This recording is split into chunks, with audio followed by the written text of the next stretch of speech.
жайым көзімді мылтықтан шапшаң сөз айтып қайырым құрсақ кең танау жақайымда Есменбет айтқанда свайын сөзенген шектінің арын арлаған сүрінбеген біреуден елінің бағлан жорға сай секілді құлын телемген назарда өткен есен қыл мұзбалақ тоғыз түрленген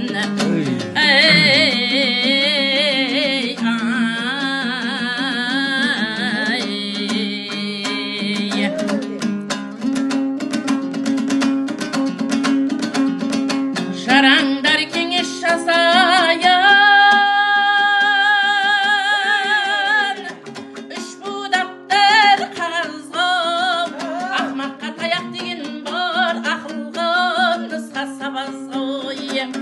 ағайын болсаң тату бол әуес болма аразға ғани болсаң мақтанбай көзіңді салма назға ғани болып мақтансаң дәулетің болар туғаның жарлы болып көп болсаң көпте болса сынғаның жастау не білмесің өскенде де білмейсің бәйтеректей майысып қақырайып сынғаның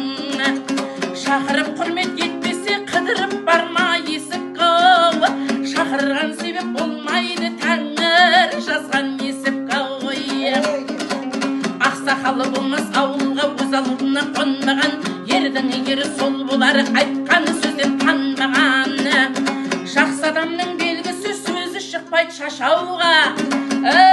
балтармайды қашауға негізі жаман жасықтай қайтадан болмас жасауға жігіттіктен не пайда атман десең қатырып жау жеңбесең жапырып қырмызы киіп құс құшып өткізбесең сапырып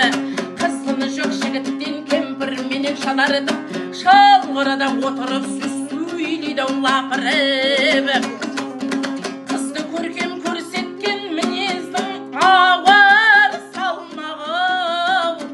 осы күннің қыздары шалтақ қарайды біреуде бардай алмаға оның аты қыз емес шайтанның ұшқаны